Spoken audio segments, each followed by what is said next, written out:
할렐루야. 사랑하는 대강의 가족 여러분, 오늘 하루도 하나님의 말씀과 동행하는 삶이 되길 소망합니다. 오늘 함께 나눌 하나님의 말씀은 사도행전 17장 32절에서 34절 말씀입니다. 그들이 죽은 자의 부활을 듣고 어떤 사람은 조롱도 하고 어떤 사람은 이 일에 대하여 내 말을 다시 듣겠다 하니, 이에 바울이 그들 가운데서 떠나매 몇 사람이 그를 가까이하여 믿으니 그 중에는 아레오바고 관리 디오누시오스와 다말이라 하는 여자와 또 다른 사람들도 있었더라. 아멘. 이 바울의 아덴 선교는 한마디로 실패였다고 할 수 있습니다. 바울의 전도 방식이 잘못되었다든가 완전히 실패한 것은 아니지만, 다른 곳에서의 성과와 비교해 볼 때 열매가 현저히 적었다는 사실만큼은 분명합니다. 겨우 몇몇 사람만이 믿는데 불과했습니다. 왜냐하면 당시 인간적인 지식이 가장 풍성했던 아덴 사람들에게 바울이 복음을 전했지만 그들에게는 단지 하나의 자극에 불과했습니다. 이 아덴 사람들은 그냥 이야기거리를 원했습니다. 이 이야기의 결론도 원치 않았고, 단지 이야기를 나누고 변론하는 그 자체에서 재미를 느끼는 정신적인 유의를 원했던 것입니다. 이 본문의 짧은 구절 속에 이러한 아덴 사람들이 보인 세 가지 반응을 간추려서 적고 있습니다. 첫째는 조롱하는 자들이 있었습니다.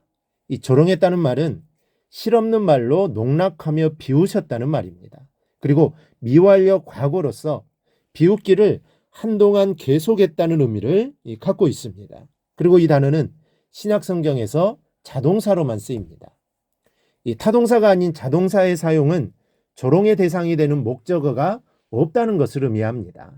즉, 아덴 사람들이 바울의 설교 내용을 듣고 그 내용에 대해서 적극적으로 반대하는 행동 반응을 보였다는 것을 의미하지 않습니다. 그냥 냉소적인 반응을 보였다는 것을 의미합니다. 즉, 아덴 사람들은 바울이 말하는 내용이 말도 안 되는 얘기라고 치부해버렸다는 것을 의미합니다. 그래서 전도를 하다 보면 우리가 이러한 사람들을 만나게 됩니다. 요즘 같은 과학시대에 천국이 어떻다느니 부활이 어떻다느니 하는 말도 되지 않는 소리는 하지도 말라 하면서 이 복음의 내용을 반대하는 나름대로 생각을 정황하게 떠들어대며 복음이 마치 말도 안 되는 농담처럼 생각하고 거부하는 그런 사람들이 이 경우에 해당하는 사람들입니다. 이 본문에서 바울의 말을 기록한 철학자들이 바로 이런 사람들이었습니다. 바울의 말을 말도 안 되는 농담 같은 우스갯소리로 취급했습니다. 바울이 말하는 이 부활의 도가 사람은 한 번 죽으면 끝이라는 자신들의 철학적 논리와 정반대였기 때문입니다. 그러니 전도하다가 이런 사람을 혹 만나더라도 그들로부터 비웃음을 사고 조롱을 당한다 하더라도 낙심하거나 흔들리지 않기를 바랍니다. 한 치 앞을 내다보지 못하면서 진실을 모른 채 사는 것은 바로 그 사람들이기 때문입니다. 그들은 스스로를 속이면서 인생을 농담처럼 사는 사람들입니다. 결국은 비극적으로 인생을 마감하고 말 사람들입니다. 이 둘째는 결심을 연기하는 자들이 있었습니다. 이 본문에서 바울의 설교를 듣고 이 일에 대해 내 말을 다시 듣겠다고 한 사람들이 바로 이 경우에 해당하는 사람들입니다. 여러분, 어떤 문제에서든지 무언가를 결심하고 결정을 내려야 할 때 미루는 사람들이 있습니다. 물론 이런 경험은 여러분들에게도 있을 것이요, 제게도 있었던 일입니다. 사람이 살면서 어떻게 문제가 생길 때마다 어떻게 바로바로 결단할 수 있겠습니까? 때로는 결단하고 때로는 미루기도 하고 또 그러다가 시기를 놓쳐 어려움을 자초하는 게 인간입니다.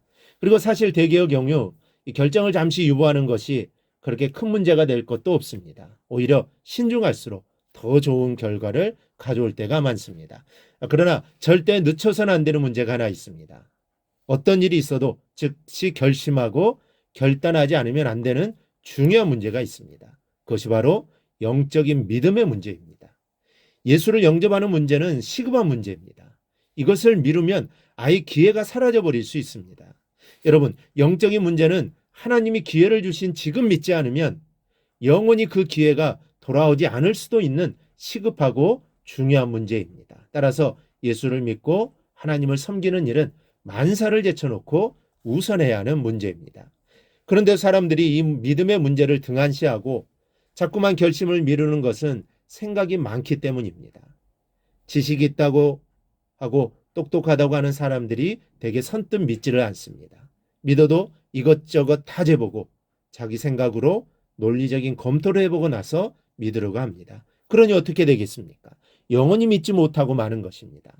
하나님과 하나님이 제시하신 구원의 길이 인간의 머리로 이해할 수 있는 성질의 것이 아니기 때문입니다. 오직 믿음 안에서만 이해될 수 있는 진리가 구원의 진리라는 것을 우리가 기억하시기를 바랍니다.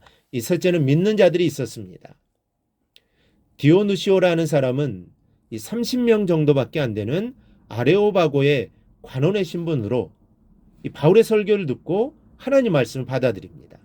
또 다말이라고 하는 여자와 또 다른 몇몇 사람들도 복음을 받아들였습니다. 복음을 받아들인 사람이 소수에 불과해서 안타깝긴 하지만 그래도 열매가 있었습니다. 여러분, 스스로 지혜가 있다고 하는 사람들은 복음을 잘 받아들이지를 않습니다.